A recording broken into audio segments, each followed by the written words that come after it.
الحمدللہ رب العالمین والصلاة والسلام علی خاتم النبیین اما بعد فاعوذ باللہ من الشیطان الرجیم بسم اللہ الرحمن الرحیم۔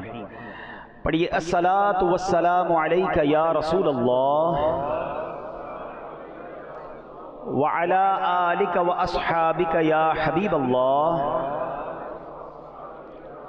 الصلاة والسلام علیک یا نبی اللہ وعلی آلک واصحابک یا نور اللہ۔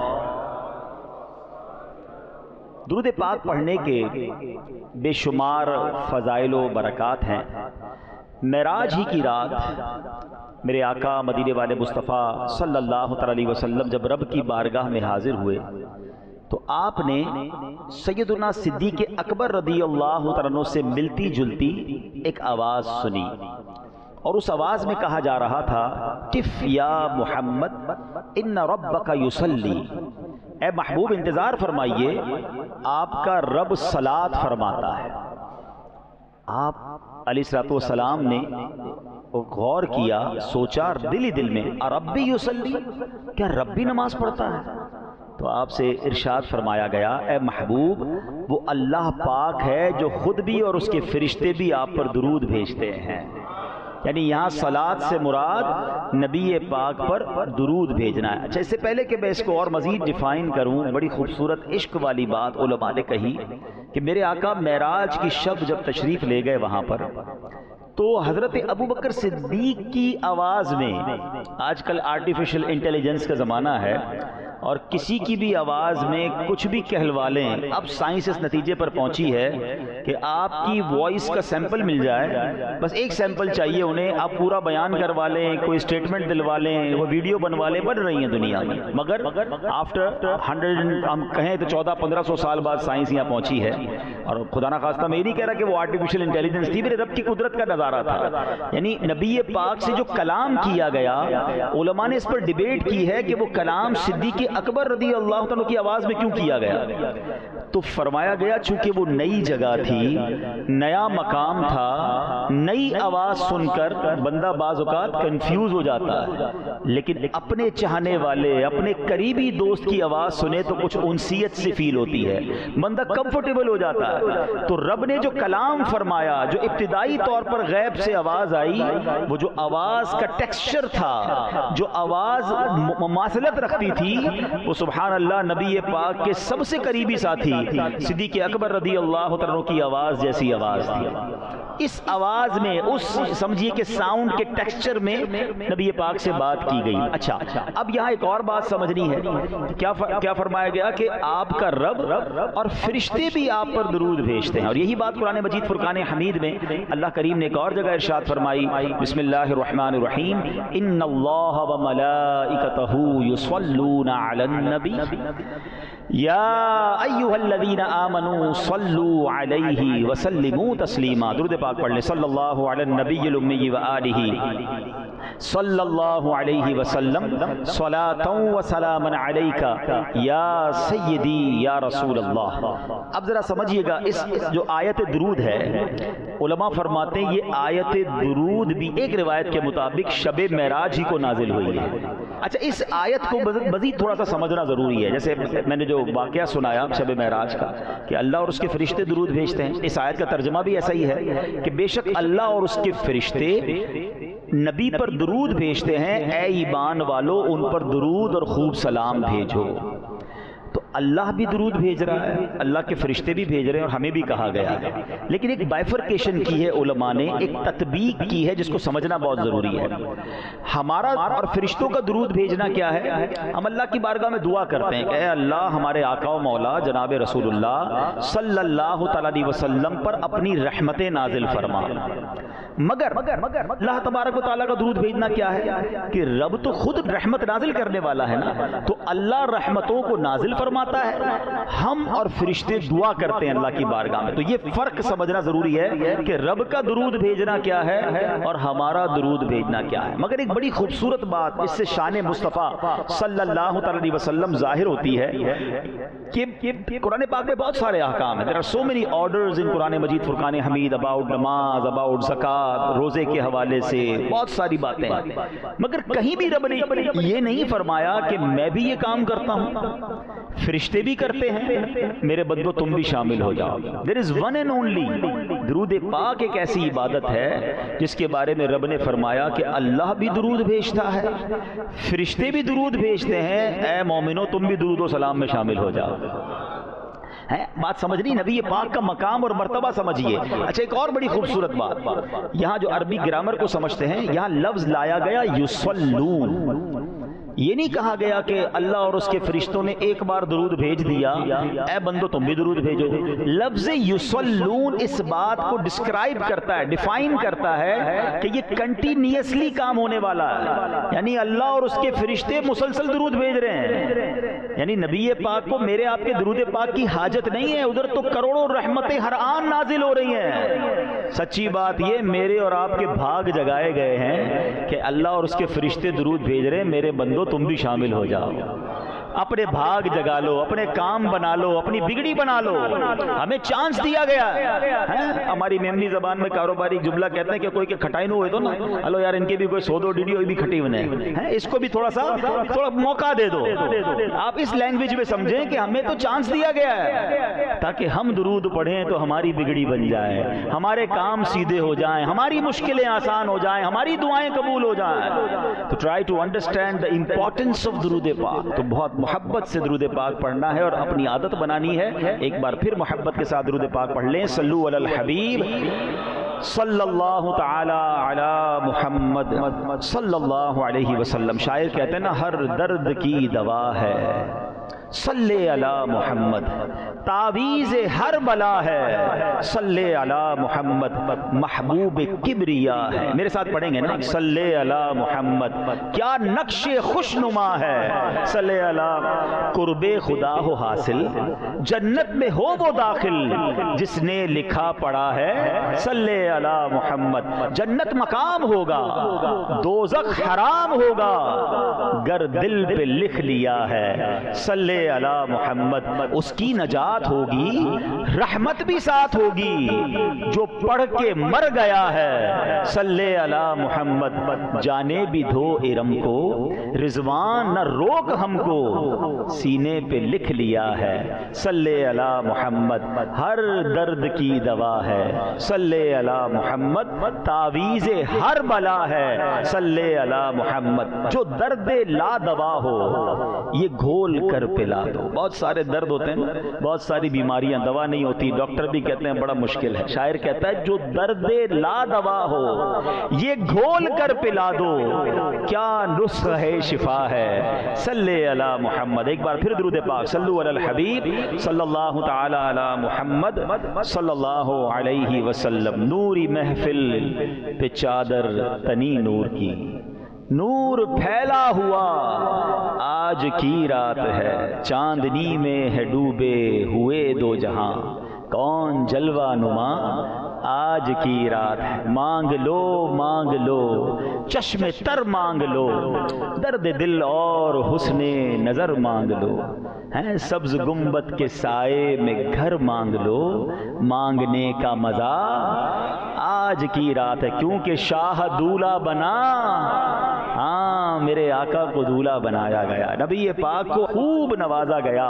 اے میرے پیارے اسلامی بھائیوں, اس سے پہلے کہ میں کچھ واقعہ معراج کی تفصیل اور اس سے ہم نے کیا سیکھنا ہے, اس خوبصورت واقعے سے لے کر کیا جانا ہے, تھوڑا سا معراج کے واقعے کی خوبصورت حکمتوں کی طرف چلتے ہیں. It is not an ordinary journey, یہ کوئی نارمل سفر نہیں تھا, یہ ایک ایسا سفر ہے, یہ ایک ایسا انعام ہے جو کائنات کائنات میں کسی اور کو عطا نہیں کیا گیا. اسی لیے تو آج عشاقان مصطفیٰ بہت جھوم رہے ہیں. جب بھی معراج کی رات آتی ہے نا, آپ دیکھیں چہروں پر خوشی آ جاتی ہے. میں کئی چہروں کو مسکراتا ہوا ایک عجیب خوشی سے سرشار دیکھ رہا ہوں. اور کیوں نہ ہو, ویسے لاجیکلی ایک سوال بنتا ہے, معراج تو نبی پاک کو نصیب ہوئی, دیدار تو اللہ کے حبیب کو ہوا, انعامات تو انہیں دیے گئے, ہم کیوں خوش ہیں؟ پتہ یہ چلا کہ جس سے پیار ہونا, جس سے محبت ہو, اس کے ہر عروج سے پیار ہوتا ہے, اس کے ہر عروج سے خوشی ہوتی ہے. کیوں نہ خوشی ہو, میں امتی اس کا ہوں, میں غلام اس کا ہوں جس کو وہ مرتبہ ملا جو کائنات میں کسی اور کو نہیں ملا. اعلیٰ حضرت کہتے ہیں نا, وہ خدا نے ہے مرتبہ تجھ کو دیا, نہ کسی کو ملے نہ کسی کو ملا, کہ کلام مجید نے کھائی شہا, تیرے شہر و کلام و بقا کی قسم, تیرا مسند ناز عرش بری, تیرا محرم راز روح امی, تو ہی سرور ہر دو جہاں ہے شہا, تیرا مثل نہیں ہے خدا کی قسم. یاد رکھیے گا, ماشاءاللہ بڑے ینگسٹر بھی موجود ہیں, نوجوان بھی موجود ہیں. انفارچونیٹلی ان تمام باتوں کی ڈیفینیشنز یا تفصیل میں نہیں پتہ ہوتی. تو پہلے میں آپ کو یہ بتاؤں کہ میریکل, معجزہ جو ہے, یہ ہر نبی کو عطا کیا گیا. یہ ایک ایسی دلیل ہوتی تھی کہ جب وہ لوگوں کو اللہ کی طرف بلاتے تھے نا, تو ان کے پاس کوئی ایسی نشانی ہوتی تھی, وہ کچھ ایسا کرتے تھے کہ لوگ حیران ہو کر مان لیتے تھے کہ یہ اللہ کی طرف سے بھیجے گئے پیغمبر ہیں. کم و بیش 1,24,000 انبیاء اس دنیا میں آئے. ہر نبی کو یہ معجزہ اللہ پاک نے کوئی نہ کوئی معجزہ ضرور دیا. کسی کو ایک دیا, کچھ کو کئی معجزات ملے, مگر کم از کم ایک معجزہ ہر نبی کو ملا. ٹھیک ہے, مگر آؤ میں بتاؤں جس نبی کے ہم امتی ہیں نا, جناب رسول اللہ صلی اللہ علیہ وسلم خاتم الانبیاء, میرے آقا نبی پاک کو تمام انبیاء کرام کے میریکلز تھے, جو معجزات تھے, ان تمام کا ٹوٹل صرف نبی پاک کو عطا فرما دیا گیا. کہاں 1,24,000 کم و بیش انبیاء کے معجزات, ذات مصطفیٰ صلی اللہ تعالی علیہ وسلم کو ان تمام کا مجموعہ عطا فرمایا گیا. بلکہ اس سے بڑھ کر یہ کہ نبی پاک کو کچھ ایسے معجزات دیے گئے جو کسی کو بھی نہیں دیے گئے. ایکسکلوسیو میریکلز انہیں کہا جاتا ہے, خصائص کبریٰ کہا جاتا ہے, وہ کائنات میں کسی اور کو نہیں دیے. اللہ اکبر. پھر کیوں نہ ہم خوشی سے کہیں کہ میری خوش قسمتی, میں تیرا امتی, تو کجا من کجا. ارے اللہ کی مہربانی ہے کہ اس نبی کا امتی بنایا ہے جس کو رب نے وہ عطا فرمایا جو کائنات میں کسی کو عطا نہیں فرمایا. اچھا, اب یہ بات بھی سمجھنی ہے کہ نبی پاک کے معجزات کی فہرست تو اتنی طویل ہے نا, اتنے معجزات ہیں کہ سیدی اعلیٰ حضرت پتہ کیا لکھتے ہیں, کہتے ہیں سرتاب قدم ہے تنے سلطان زمن پھول. نبی پاک کے جسم اطہر ہر عضو جو ہے وہ معجزہ ہے. سرتاب قدم ہے تنے سلطان زمن پھول, لب پھول بدن پھول زکن پھول دہن پھول. تنکا بھی ہمارے تو ہلائے نہیں ہلتا, ہم تو تنکا بھی نہیں ہلا سکتے, ہماری کیا اوقات ہے. تنکا بھی ہمارے تو ہلائے نہیں ہلتا, آقا تم چاہو تو ہو جائے ابھی کوہ محن پھول. تو وہ میرے آقا ہیں. ٹھیک ہے, لیکن بڑی خوبصورت ایمان افروز بات, نبی پاک کے معجزات تو بہت زیادہ ہیں. پیارے آقا کے کیسے کیسے معجزات ہیں کہ آپ زمین پر کھڑے ہو کر چاند کو اشارہ کریں تو 2 ٹکڑے فرماتے ہیں, آپ دعا فرمائیں تو سورج واپس پلٹ آئے ہیں. صحابہ کرام آتے, حضور آنکھ باہر آ گئی ہے, نبی پاک لعاب دہن لگائیں, واپس آنکھ لگائیں, دعا کر دیں تو وہ آنکھ پہلی آنکھ سے زیادہ روشن ہو جاتی ہے. لکڑی لے کر آئیں, حضور تلوار نہیں ہے, آقا لکڑی کو ہاتھ لگائیں تو وہ تلوار بن جائے. یعنی چلتے پھرتے معجزات ہیں نا. مگر علماء کہتے ہیں کہ جتنے معجزات ہیں نا واقعی بہت بڑے ہیں, مگر نبی پاک کی شان یہ ہے کہ ان کے لیے ساری باتیں نارمل ہیں, بڑے نارمل سی بات ہے. اب یہ بھی تھوڑی سی عجیب بات ہے یار, کیا چاند کا 2 ٹکڑے کر دینا بھی نارمل ہے, سورج کو پلٹا دینا بھی نارمل ہے. علماء کہتے ہیں ہاں, میرے آقا کی جو شان ہے نا اللہ کی بارگاہ, جو مرتبہ ہے, جو کیلیبر ہے, جو سٹیٹس ہے, اس کے مطابق یہ نارمل سی بات ہے. اب میں آج کی دنیا کے حساب سے آپ کو سمجھاتا ہوں. ہمیں کوئی کہے کہ یار وہ فلاں آدمی جو نہیں اتنا بڑا آدمی ہے, اس نے یہ کام کر دیا, یار بہت بڑا کام کیا ہے. دوسرا آدمی کیا کہتا ہے, میں جانتا ہوں بھائی وہ اتنا بڑا آدمی ہے, اس کے لیے نارمل سی بات ہے. ہم کہتے ہیں نا کبھی کبھی یار ہمارے لیے بڑی بات ہے, بٹ جس لیول کا وہ بندہ ہے نا اس کے لیے نارمل ہے یہ. علماء کہتے ہیں جو آقا کی شان ہے نا, یہ سارے معجزات نبی پاک کے لیے نارمل ہیں. ہاں دو معجزات ہیں جو بتاتے ہیں شان مصطفیٰ، جو ڈیفائن کرتے ہیں کہ سرور کائنات علیہ الصلوۃ والسلام کا مرتبہ کیا ہے۔ فرمایا وہ دو معجزات کون سے ہیں؟ ان میں پہلا معجزہ ہے معراج کا معجزہ۔ ہاں وہ بتاتا ہے کہ کس کی بات ہو رہی ہے، کیونکہ اللہ کو تو کسی نے نہیں دیکھا نا، اپنی آنکھوں سے کسی نے نہیں دیکھا دنیا میں، اور رب نے اپنے حبیب کو اپنے پاس بلا کر اپنا دیدار کروایا، اس گفتگو بھی فرمائی، انعامات بھی عطا فرمائے، کیا کیا عطا فرمایا ہے رب جانے، اس کا حبیب جانے ہیں۔ اعلیٰ حضرت کہتے ہیں نا کہ ہمیں تو پتہ ہی نہیں کہ وہاں کیا کیا باتیں ہوئی ہیں، کیا کیا عطائیں ہوئی ہیں، خدا ہی دے صبر جانے پرغم، بتاؤں کیوں کر تجھے وہ عالم ہے، جب ان کو جھرمٹ میں لے کے قدسی جنا کا دولہا بنا رہے تھے، نبی رحمت شفیع امت رضا پہ ہو للہ عنایت، اسے بھی ان خلعتوں سے حصہ جو خاص رحمت کے وہاں بٹے تھے۔ حضور جو وہاں خاص آپ پر انوار و تجلیات کی بارش ہوئی نا، ہمیں بھی کچھ حصہ عطا فرمائیے۔ تو کیا کچھ رب نے اپنے حبیب کو عطا فرمایا۔ تو معراج یہ وہ معجزہ ہے جو شان مصطفیٰ کو ڈیفائن کرتا ہے، اسٹیٹس بتاتا ہے سرور کائنات کا کیا ہے۔ اور دوسری بات، دوسرا معجزہ کون سا ہے؟ فرمایا وہ سب سے بڑا معجزہ ہے، اور وہ معجزہ ہے قرآن مجید فرقان حمید کا۔ ہاں قرآن وہ معجزہ ہے جس کو اعظم المعجزات کہا جاتا ہے، اور قرآن کے نازل ہونے والا مہینہ بھی آنے والا ہے نا، ماہ رمضان کی بھی آمد ہے، سبحان اللہ۔ اچھا قرآن بڑا معجزہ کیوں؟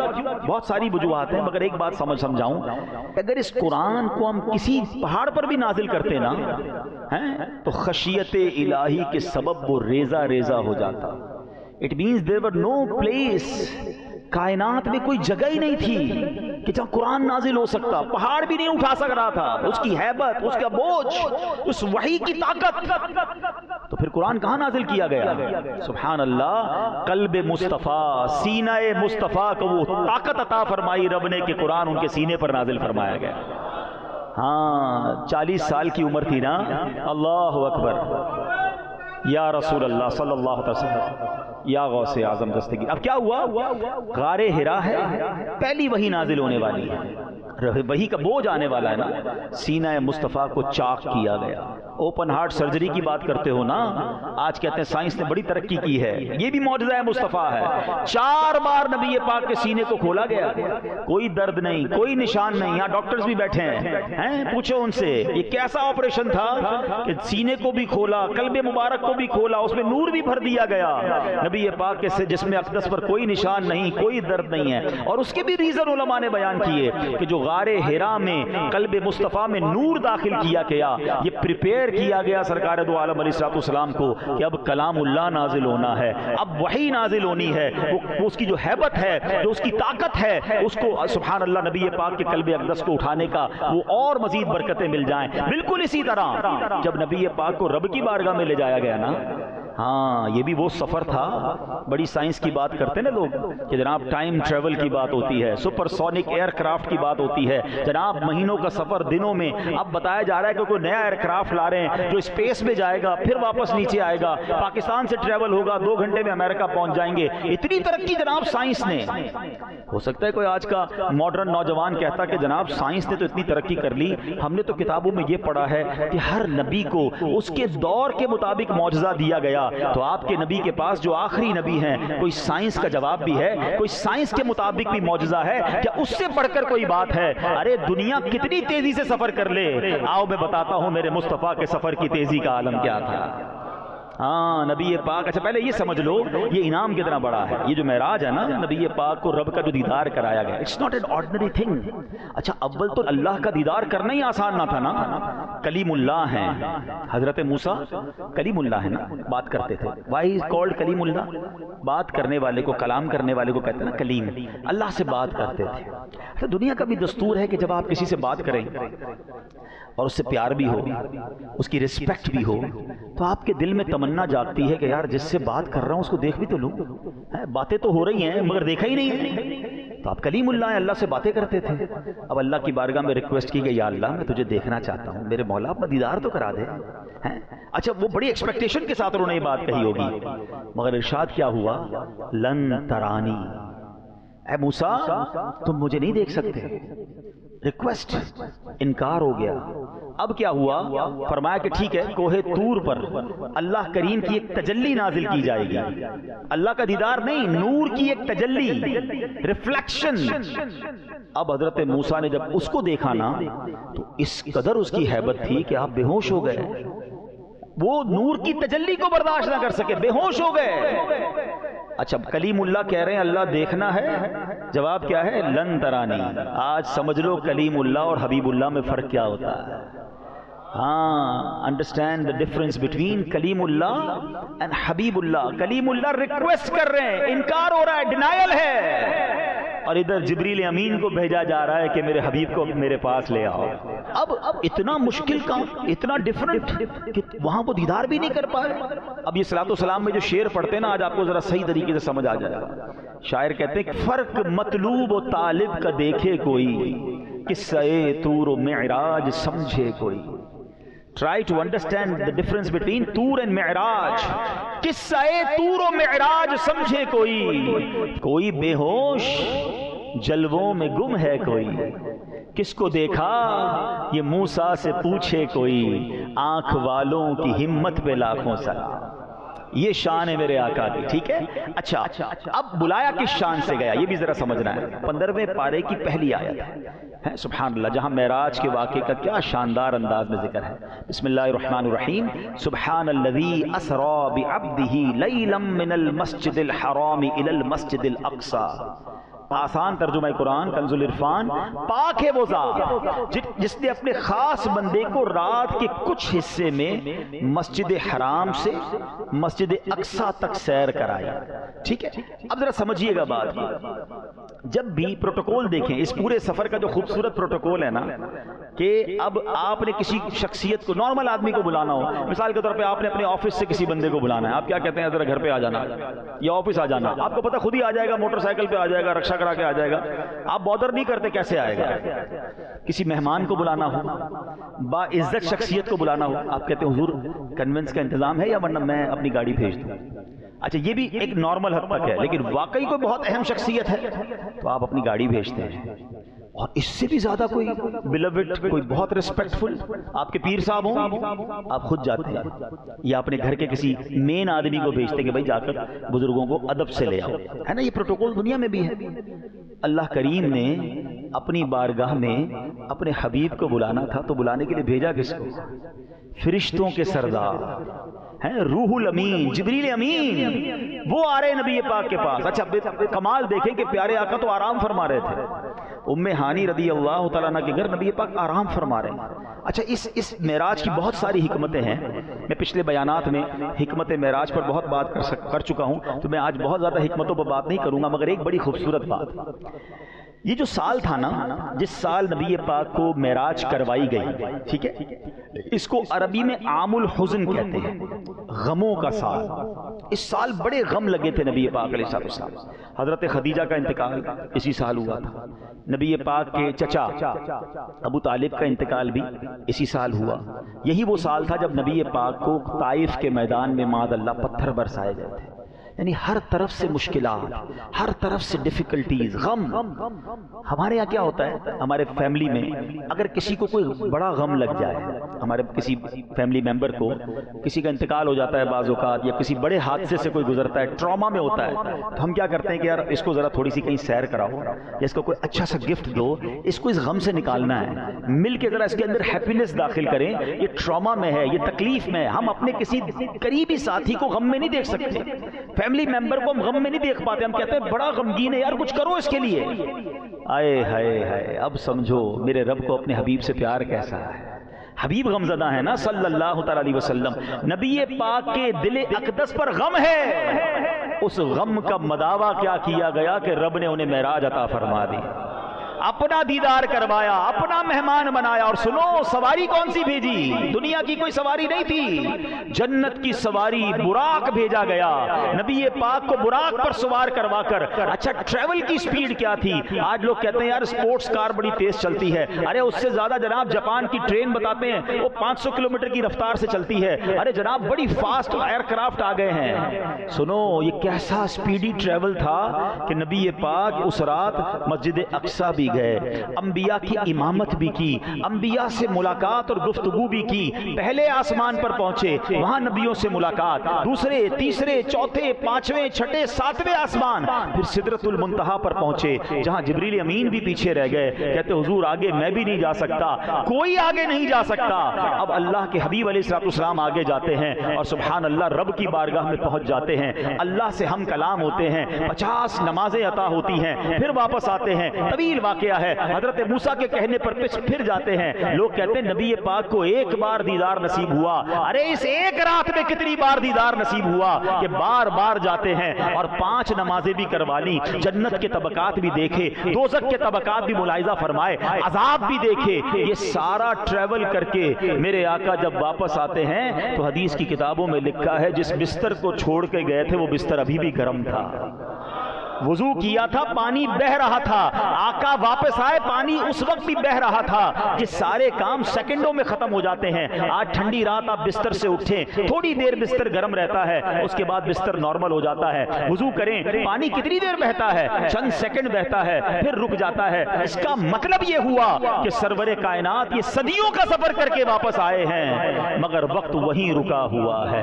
کائنات وہیں رکی ہوئی ہے۔ ارے سائنس کو اس سے بڑا جواب کیا ہو سکتا ہے کہ میرے حبیب نے وہ سفر کیا کہ جناب کائنات میں وقت ہی نہ گزرا اور یہ سارا ٹریول پورا ہو گیا۔ سبحان اللہ۔ اب عقل کہتی ہے، لاجک کہتی ہے کیسے ممکن ہے؟ میں اس کا جواب آپ کو عشق کی زبان میں دے دیتا ہوں۔ ہم سب گھڑی پہنتے ہیں، اس میں سیل ہوتا ہے نا، گھڑی سے سیل نکال لو تو گھڑی رک جاتی ہے، تھوڑی دیر بعد پھر سیل لگائیں تو ٹک ٹک ٹک ٹک کر کے چلنا شروع ہو جاتی ہے۔ ایسے ہی ہے نا؟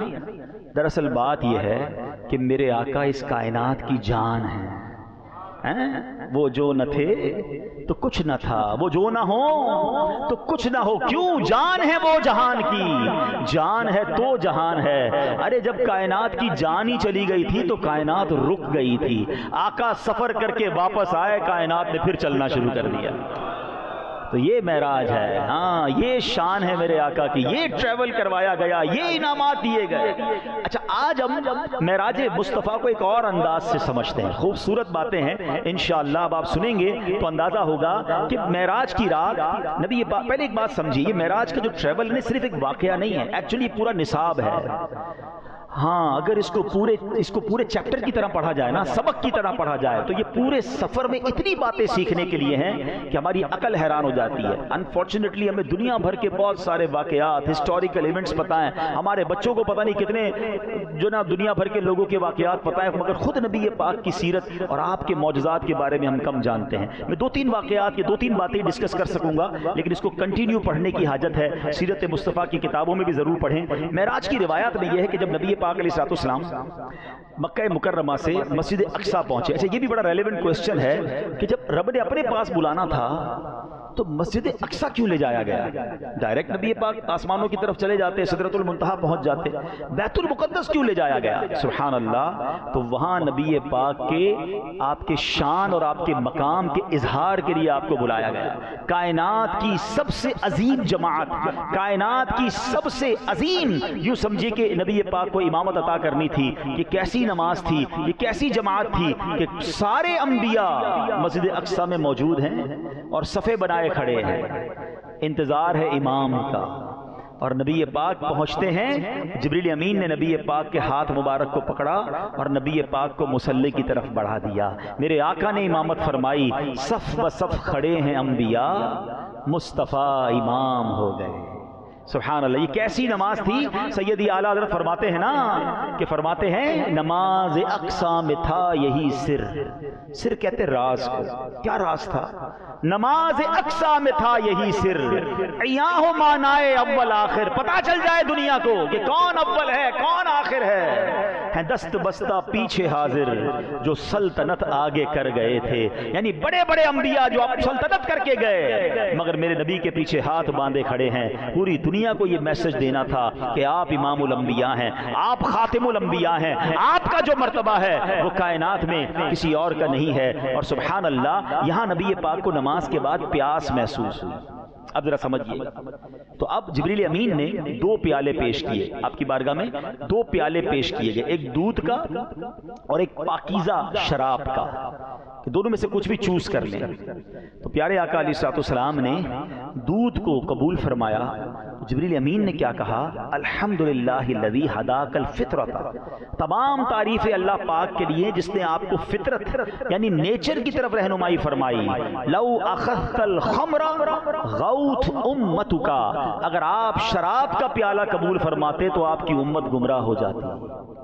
اب یہ پاک نے دودھ کو سلیکٹ کیا۔ اب علماء نے اس میں بہت خوبصورت گفتگو لکھی ہے کہ سبحان اللہ، ہم اس نبی کے امتی ہیں، پیارے آقا علیہ الصلوۃ والسلام نے امت پر کرم فرمایا، دودھ کا پیالہ قبول فرمایا اور امت کو گمراہی سے بچا لیا۔ اب ہمیں کیا سیکھنا ہے کہ یہ امت فطرت پر قائم رہنے والی امت ہے، لہذا ہم سب پر لازم ہے کہ ہم فطرت پر قائم رہیں۔ اب یہ فطرت کیا ہے؟ فطرت پر قائم رہنا کسے کہتے ہیں؟ آئیے ذرا اس کے بارے میں، اس کی امپورٹنس سنتے ہیں۔ قرآن مجید میں اللہ کا پاک ارشاد فرماتا ہے، فطرۃ اللہ التی فطر الناس علیہا لا تبدیل لخلق اللہ ذالک الدین القیم ولکن اکثر الناس لا یعلمون۔ آسان ترجمہ قرآن کنز العرفان، یہ اللہ کی پیدا کی ہوئی فطرت ہے جس پر اس نے لوگوں کو پیدا کیا، اللہ کے بنائے ہوئے میں تبدیلی نہ کرنا، یہی سیدھا دین ہے، مگر بہت سے لوگ نہیں جانتے۔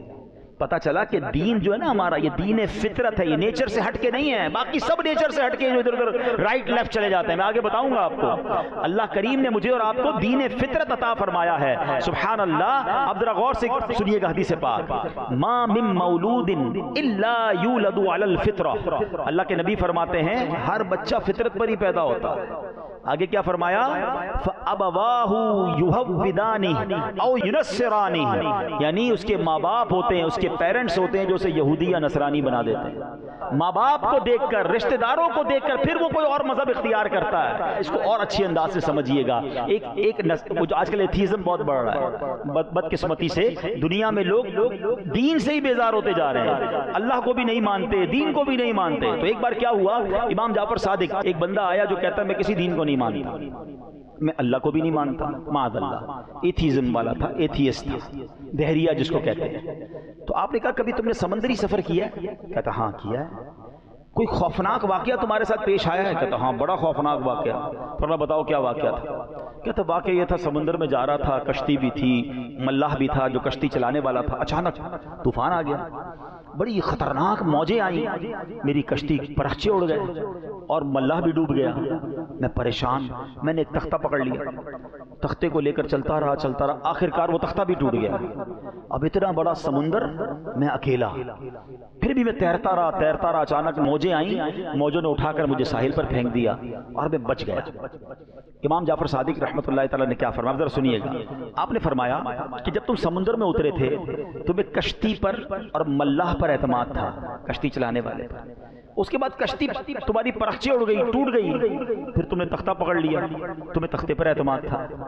اس کے بعد تختہ بھی چلا گیا، اب تو تم تنہا تھے نا، پھر کسی پر امید تھی تمہیں کہ تم بچ جاؤ گے؟ کہتے ہیں ہاں، دل کے کسی کونے میں امید ضرور تھی کہ شاید میں بچ جاؤں گا، میں اسی لیے تیرتا رہا۔ حضرت امام جعفر صادق نے پتہ کیا کہا، سبحان اللہ، آپ فرماتے ہیں یہ جو تمہیں خوفناک حالت میں بھی جو تجھے ایک امید تھی نا تو بچ جائے گا، جس ہستی پر تجھے بھروسہ تھا اسی کو خدا کہتے ہیں۔ تیرے دل میں جو یہ آخری امید جو تھی نا، یہی وہ رب ہے جس نے امید ڈالی تھی تیرے دل میں، اس نے تجھے ڈوبنے سے بچا لیا۔ اللہ اکبر، وہ سوچنے لگا کہ بات تو ٹھیک ہے، کلمہ پڑھ کر مسلمان ہو گیا۔ تو ہمارا دین ایکچولی دین فطرت ہے، ہمیں نیچر سے ہٹ کے کچھ نہیں کرنا، ہمیں نیچر کو فالو کرنا ہے۔ اور میں آپ کو یہ بھی بتاؤں کہ احادیث میں فطرت کی عادتیں بھی بتائی گئی ہیں، جو اللہ پاک نے جس فطرت پر مجھے اور آپ کو بنایا ہے۔ انفارچونیٹلی آج کل لوگ فطرت کو خود چینج کر رہے ہیں، اسلام کو برا بھلا کہنے والے ایکچولی خود فطرت اور اسلام کے خلاف جا رہے ہیں۔ سنیے، ہماری امی جان بی بی عائشہ صدیقہ طیبہ طاہرہ رضی اللہ تعالیٰ فرماتی ہیں کہ رسول پاک علیہ الصلوۃ والسلام نے فرمایا 10 چیزیں فطرت سے ہیں۔ ہیں، اب ان 10 میں سے کچھ میں بیان کر دیتا ہوں جو فطرت سے ہیں۔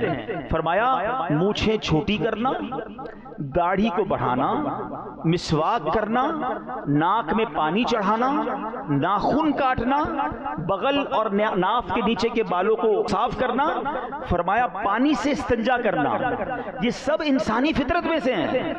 اب آج دیکھیں ماڈرنائز کے نام پر ان میں سے کتنی چیزیں چینج ہوتی جا رہی ہیں۔ اب داڑھی رکھنے والے کم ہو گئے، وہ سمجھتے داڑھی رکھنے والا کوئی عجیب ہے، نہیں، داڑھی فطرت میں ہے، اس کو نہ رکھنے والا فطرت کے خلاف کر رہا ہے۔ اور یہ تمام چیزیں جو بیان کی گئی یہ ہماری فطرت سے ہیں اور یہ انسان کے نیچر کے قریب ہیں، مگر بدقسمتی سے لوگ اس کو فالو نہیں کرتے۔ اے میرے پیارے اسلامی بھائیوں، اب آگے چلتے ہیں۔ سفر معراج میں ایک تو فطرت کے بارے میں سیکھنے کو ملا کہ ہمیں فطرت پر باقی رہنا ہے، پھر فرمایا کہ سفر معراج میں یہ ایکچولی سفر جو تھا نا یہ علم دین حاصل کرنے کے لیے سفر تھا۔ ہاں، نبی پاک علیہ الصلوۃ والسلام کو رب نے حکم فرمایا وَقُلْ رَبِّ زِدْنِی عِلْمًا، عرض کرو اے میرے رب میرے علم میں اضافہ فرما۔ آپ دعا کرتے تھے، بار بار دعا کرتے تھے، اے اللہ میرے علم میں اضافہ فرما۔ تو سبحان اللہ، یاد رکھیے کہ یہ ایک ایسا سفر تھا، اس میں نبی پاک کو ایک ایسا علم عطا کرنا تھا جس کا علم کائنات میں کسی کو بھی نہیں تھا کہ سدرۃ المنتہا سے آگے کیا ہے، فرشتے بھی نہیں جا پا رہے، جبریل امین بھی نہیں جا پا رہے، وہاں اللہ کے رازوں میں سے راز تھے۔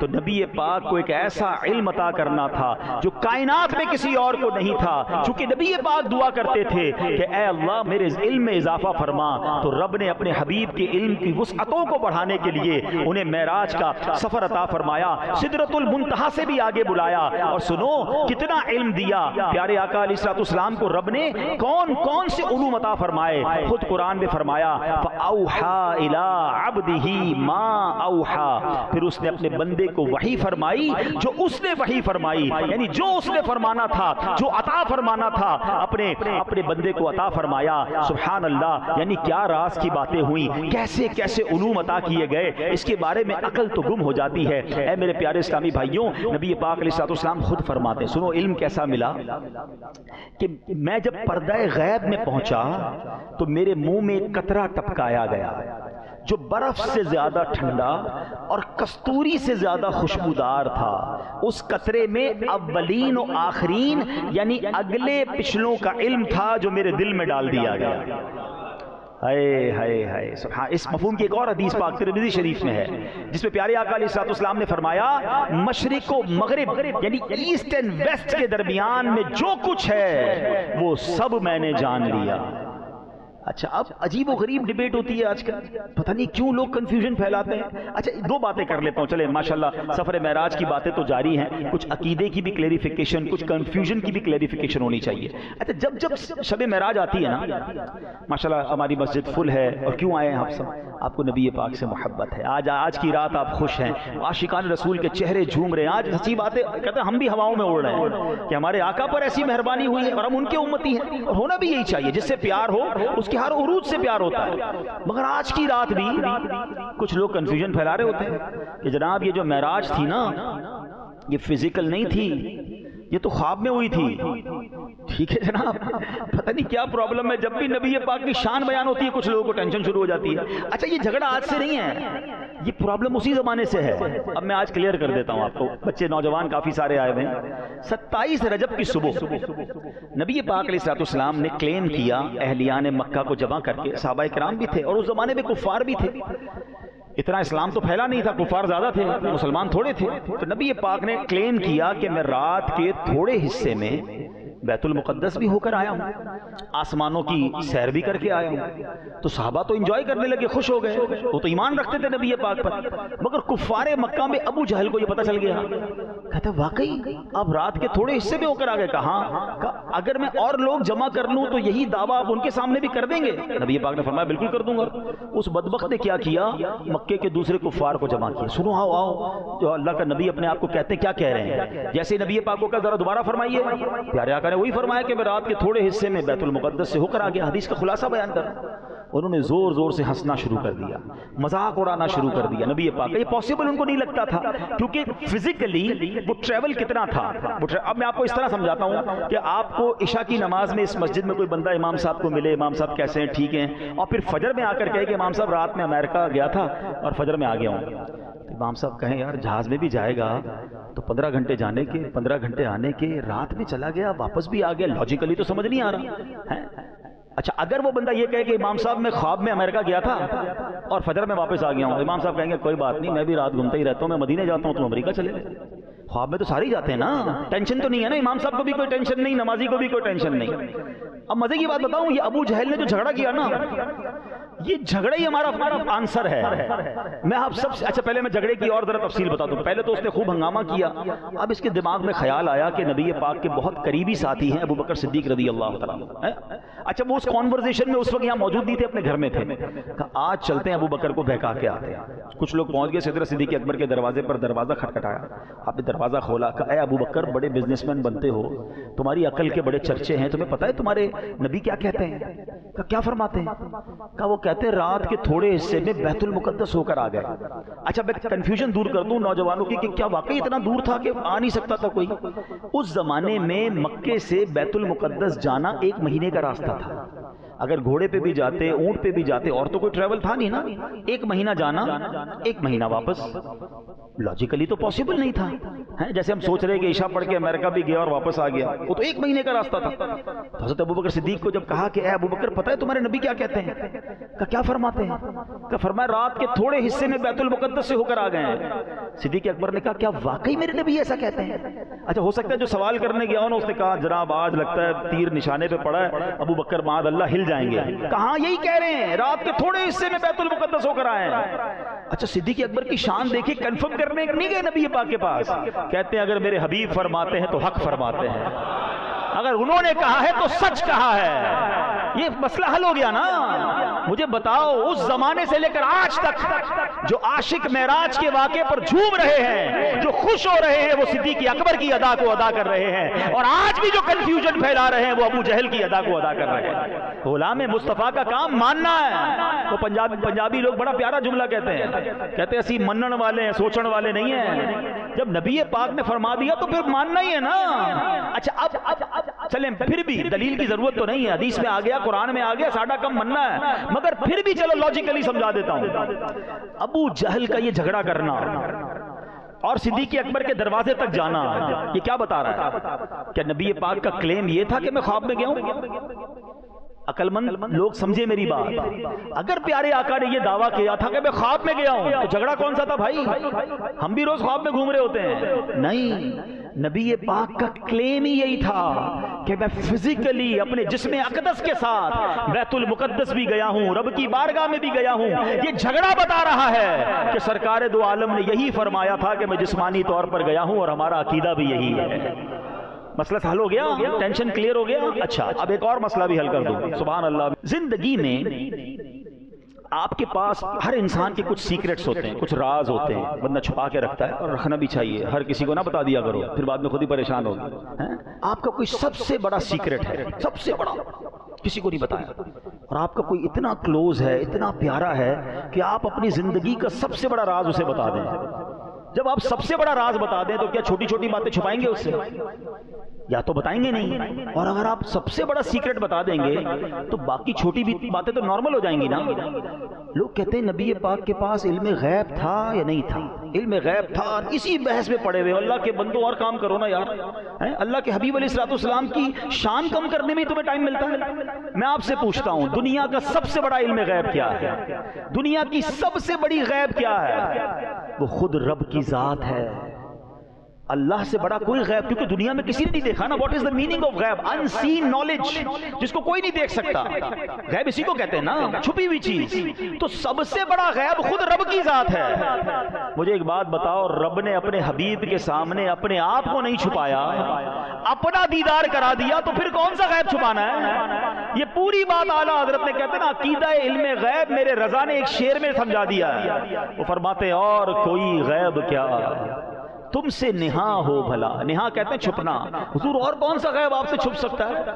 اور کوئی غیب کیا تم سے نہاں ہو بھلا، جب نہ خدا ہی چھپا تم پہ کروڑوں درود۔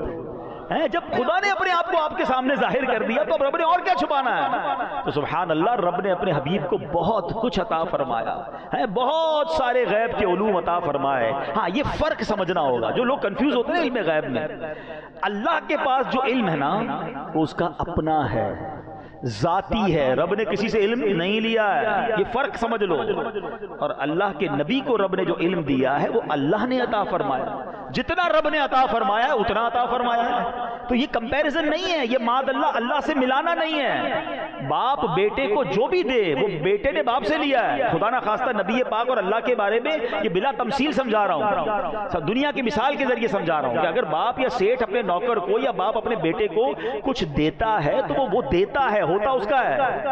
اللہ نے تو کسی سے نہیں لیا نا، وہ اس کا ذاتی ہے، وہ جتنا عطا فرمائے جس کو عطا فرمائے، پرابلم کیا ہے کسی کو؟ سبحان اللہ۔ تو یہ بات امید ہے کہ کلیئر ہو گئی۔ اب ہم آتے ہیں واپس، تو اب نبی پاک علیہ الصلوۃ والسلام جب اس سفر پر تشریف لے گئے اور بہت کچھ علم بھی عطا فرمایا گیا، نبی پاک کو بہت ساری عطائیں عطا فرمائی گئی، وہاں نبی پاک علیہ الصلوۃ والسلام نے کچھ مناظر بھی دیکھے۔ یہ بہت زیادہ ہے سمجھنے کا کہ نبی پاک علیہ الصلوۃ والسلام نے کیا دیکھا کہ اللہ کے حبیب علیہ الصلوۃ والسلام جب سفر معراج کی رات گئے تو آپ نے دیکھا کہ ایسے لوگوں کے پاس تشریف لے گئے جن کے سر پتھر سے کچلے جا رہے تھے، جب بھی انہیں کچل دیا جاتا وہ دوبارہ درست ہو جاتے۔ یہ سلسلہ یوں ہی چلتا رہا۔ نبی پاک نے ارشاد فرمایا، جبریل یہ کون لوگ ہیں؟ عرض کرتے ہیں حضور یہ وہ لوگ ہیں جن کے سر نماز پڑھنے سے بوجھل یعنی بھاری ہو جاتے ہیں، یہ فرض نماز بھی چھوڑ دیتے تھے۔ تو نبی پاک نے جہاں جنت کے طبقات دیکھے نا، وہ دوزخ کے عذاب بھی دیکھے۔ اور اس رات پتہ ہے آپ کو تحفہ کیا ملا ہے؟ اگین جب آپ کا بہت پیارا آپ کے گھر آئے، آپ کے پاس آئے، تو آپ اپنا سب سے پیارا تحفہ دیتے ہیں۔ اللہ کے حبیب ہے نا نبی پاک علیہ الصلوۃ والسلام، اور رب نے اپنے پاس بلا کر تحفہ کون سا دیا؟ بتاؤ نا، نماز کا تحفہ ملا ہے۔ اچھا ایک اور نماز کی اہمیت سمجھو، جتنے ہم پر فرائض ملے نا ہمیں، فرض کا اور بھی فرض ہے نا، روزہ بھی فرض ہے، زکوٰۃ بھی فرض ہے، حج بھی فرض ہے، یہ کہاں حکم آیا؟ زمین پر۔ جبریل امین حکم لے کر آئے، مگر آئے کہاں؟ آقا کی بارگاہ میں زمین پر حاضر ہو کر حکم پیش کیا۔ یہ سارے فرائض زمین پر ملے ہیں، مگر نماز کدھر بلا کے دی ہے؟ سوچو، اپنے پاس بلا کر رب نے دی ہے، تو اس کی اہمیت کتنی ہوگی؟ اور سبحان اللہ، نماز فرض کتنی ہوئی تھی؟ یہ پتا ہے نا کتنی ہوئی تھی؟ 50۔ یہ بھی آج سمجھ لو، یہ حضرت موسیٰ کی مہربانی تھی۔ اللہ کے نبی جب نمازیں لے کر واپس آ رہے ہیں تو عرض کیا حضور کیا تحفہ ملا ہے؟ فرمایا 50 نمازیں۔ کہا حضور آپ کی امت نہیں پڑھ سکے گی، مجھے پتا ہے بنی اسرائیل کے ساتھ میں رہا ہوں، آپ واپس جائیں کچھ کم کروا کے لائیں۔ اللہ کے حبیب واپس جاتے ہیں، 45 ہو جاتی ہے۔ کہا حضور کیا ہوا؟ کہا 45۔ حضور یہ بھی زیادہ ہیں، واپس جائیں۔ واپس جا رہے ہیں 40، پھر آئے، پھر عرض 35، آنا جانا 5 رہ گئی۔ کہ حضور واپس جائیں، یہ بھی نہیں پڑھ سکے گی۔ اللہ کے حبیب فرماتے ہیں اب مجھے شرم آتی ہے رب کی بارگاہ میں جانے سے۔ اور سنو پھر مہربانی کیا ہوئی؟ ارشاد ہوا لا تبدیل لکلمات اللہ، اے محبوب ہمارے کلمات تبدیل نہیں ہوتے، تیری امت نے نمازیں 5 پڑھنی ہیں، ثواب 50 کا ہی عطا کیا جائے گا۔ ہائے ہائے ہائے۔ اچھا پھر ایک چلو تھوڑا سا اس معاملے کو بھی ڈسکس کر لیتے ہیں کہ حضرت موسیٰ کا یہ ریکویسٹ کرنا کہ حضور آپ بار بار جائیں، کچھ لوگ کہتے ہیں کوئی اور مدد نہیں کر سکتا، کوئی اور واسطہ بیچ میں نہیں ہونا چاہیے، تو حضرت موسیٰ کی مدد کے بغیر تو پھر انہیں 50 نمازیں پڑھنی چاہیے۔ ہم تو مانتے ہیں کہ وہ دنیا سے پردہ فرما گئے تھے نا، نبی پاک کی معراج جب ہوئی تو حضرت موسیٰ اس دنیا میں تھے نہیں تھے نا، پیارے آقا تو آخری نبی ہیں، وہ تو سینکڑوں ہزاروں سال پہلے دنیا سے چلے گئے، عالم ارواح میں انہوں نے مدد کی، نبی پاک کو مشورہ دیا۔ ارے آج 50 سے 5 نمازیں اس شخصیت کے مشورے کی وجہ سے ہیں جو دنیا سے پردہ فرما گئے۔ آپ کہتے ہیں مرنے کے بعد جناب کوئی اللہ کی عطا سے کچھ نہیں کر سکتا، تو پھر ٹھیک ہے آپ 50 نمازیں پڑھیں بھائی، ہم تو 5 پڑھتے ہیں، پہلی بات۔ دوسری عشق والی بات، حضرت موسیٰ نے ریکویسٹ کی تھی نا اللہ سے، اے اللہ تیرا دیدار کرنا ہے، نہیں کر سکے نا، اور نبی پاک دیدار کر کے آئے تھے۔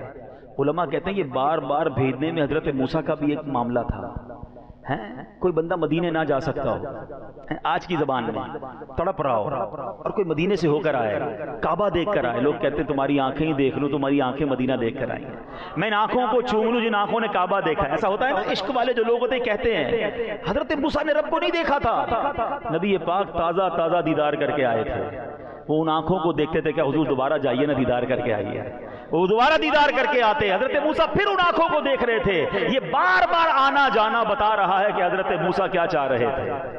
اور ایک تیسری عشق والی بات بھی اس پورے انسیڈنٹ سے سمجھ لو، رسائی کیسی تھی، اذن کیسا تھا، اجازت کیسی تھی. ایک بار تو جبریل امین لے گئے نا، مگر بار بار جا رہے ہیں نبی پاک.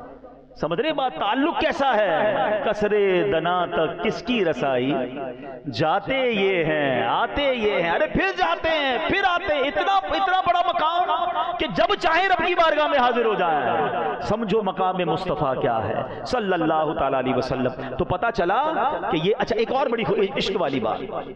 میں اپنے بیان کو کنکلوڈ کر رہا ہوں. باتیں یقین کریں اتنی ہیں اور ایسا مزہ آ رہا ہے مجھے تو یہ بیان کرنے میں، کیونکہ میرے نبی کی باتیں ہو رہی ہیں. ہم بندے ہیں، ٹھیک ہے نا. میرے آقا علیہ الصلوۃ والسلام نے رب کا دیدار کیا، ٹھیک ہے، کتنی بڑی شان ہے. مگر کہیں کہیں دل کے کسی کونے میں خیال نہیں آتا کہ یار جس رب نے ہمیں بنایا ہم بھی تو اس کو دیکھیں. تمنا تو ہے نا، قابل نہیں ہے، پتہ ہے نا ہماری اوقات ہے، مگر ہم خیال تو کر سکتے ہیں نا کہ رب کی ذات کیسی ہوگی. اللہ کے حبیب نے بات بھی کی، دیدار بھی کیا، کبھی ہم بھی اپنے رب کو دیکھیں. آپ کو پتہ ہے نبی پاک علیہ الصلوۃ والسلام نے ہمارا انتظام بھی کر دیا ہے. ہاں ایسے آقا ہیں، اتنا پیار ہے اپنی امت سے. یہ جو نماز لائے نا، پتہ ہے نماز کے بارے میں نبی پاک نے کیا فرمایا؟ خود کہاں گئے تھے معراج کو، آ کر نماز لائے، فرمایا نماز مومن کی معراج ہے. اچھا ہم کہیں گے یار معراج تو ہے مگر دیدار کہاں ہے؟ نماز معراج تو فرمائی مگر اللہ کا دیدار کہاں ہے؟ اب حدیثیں پڑھو. نماز کی فضائل میں لکھا ہے کہ جو بندہ پابندی سے نماز پڑھے گا قیامت کے دن اسے اللہ کا دیدار کروایا جائے گا. ہائے ہائے، دیدار کرنا ہے نا رب کا. پیارے آقا نے معراج کی رات کیا، اگر آپ کو بھی کرنا ہے مجھے بھی کرنا ہے تو فارمولہ یہ ہے کہ نماز کو پکڑ لینا ہے، نماز نہیں چھوڑنی. یہ ہماری معراج ہے، اور انشاءاللہ اس نماز کی برکت سے ہم اللہ نے چاہا تو اللہ کا دیدار بھی کریں گے. اور سبحان اللہ، نماز نے، میرے آقا فرماتے قرۃ عینی فی الصلاۃ، نماز میری آنکھوں کی ٹھنڈک ہے. جو واقعی نبی پاک سے محبت کرتا ہے نا اس کی نماز قضا نہیں ہو سکتی. جو قضا کرتے ہیں اس کا آپ نے عذاب بھی سن لیا. ہمارے سر میں تھوڑی سی چوٹ لگ جائے تو جان نکل جاتی ہے، اور فرشتے سر کچل رہے ہیں اس کا، اور بار بار کچل رہے ہیں. جو نماز میں سستی کرتا ہے، تو اے میرے پیارے اسلامی بھائیوں، ہمیں نماز جو ہے وہ ہر حال میں پڑھنا ہے. اور اگر اللہ نہ کرے قضا ہو گئی ہے تو ہم نے قضا نمازوں کا طریقہ معلوم کرنا ہے. توبہ کرنے سے انشاءاللہ نماز نہ پڑھنے کا گناہ رب چاہے گا تو معاف ہو جائے گا، نمازیں معاف نہیں ہوں گی. یہ بھی بڑا مسئلہ ہے. کچھ لوگ کہتے ہیں یار اللہ معاف کرنے والا ہے، میں نے بہت گناہ کیے سب توبہ کر لی. ٹھیک ہے، کئی گناہوں کا تو جو ازالہ ہے یا اس کا یوں سمجھے کہ اس کے جو نتیجہ ہے وہ توبہ کرنے سے اللہ کی رحمت سے امید معاف ہو جائے گا. لیکن کچھ گناہ وہ ہیں، کچھ فرض وہ ہیں جو ادا کرنے ہوں گے، جس میں نماز بھی ہے. اگر کسی نے نماز چھوڑی ہے نا پیچھے تو اس کو حساب کر کے اس کی قضا کرنی ہوگا. اس کا پورا ایک پروسیجر ہے، پورا طریقہ ہے کہ سنتیں نہیں پڑھنی ہیں، نوافل نہیں پڑھنے، آسانی کر دی گئی ہمارے لیے. فرض پڑھ لیں، وتر پڑھ لیں. اس کی تفصیل ایک رسالہ بتا دیتا ہوں. مکتبۃ المدینہ دعوت اسلامی کا شعبہ ہے، اس کے پاس بہت ساری بکلیٹس ہوتی ہیں، قضا نمازوں کا طریقہ. یہ ایک رسالہ ہے بہت چھوٹا سا، وہ حاصل کر لیں یا dawatIslami.net پہ جا کے ڈاؤن لوڈ کر لیں، فری ڈاؤن لوڈ کر لیں. اس پہ کیلکولیٹر بھی موجود ہے، آپ اپنی زندگی کے سال وغیرہ ڈالیں تو خود بنا دے گا حساب کہ آپ کی کتنی نمازیں قضا ہوئی. اچھا ایک بات، اسی طرح زکوٰۃ ہے. اگر کسی شخص نے کئی سالوں تک زکوٰۃ نہیں دی ہے تو وہ توبہ کر کے کہ اللہ معاف کر دے آئندہ سے زکوٰۃ دوں گا، نہیں، پچھلی ساری زکوٰۃ اسے ادا کرنی ہوگی. ٹھیک ہے. اسی طرح اگر خدا نہ خواستہ کسی کا مال چرا لیا ہے، قبضہ کر لیا ہے، قرضہ لے کے واپس نہیں دیا ہے، اب بندہ کہ یا اللہ معاف کر دے، گناہ معاف اللہ کی رحمت سے ہو جائے گا، قرضہ معاف نہیں ہوگا، قرضہ دینا پڑے گا، اسے معافی مانگنی پڑے گی. تو گناہ کچھ ایسے ہیں معاذ اللہ، جیسے کوئی جھوٹ بولتا ہے، بد نگاہی کرتا ہے، وہ توبہ کرے اور اللہ معاف کرنے والا ہے، معاف کر دے تو ڈیلیٹ ہو جائیں گے. لیکن جو ایسے کام ہیں جس کی ریپلیکیشن ہے، جو حقوق العباد سے جس کا تعلق ہے، وہاں جا کر آپ کو وہ واپس کرنے ہوں گے، اس کا حل نکالنا ہوگا.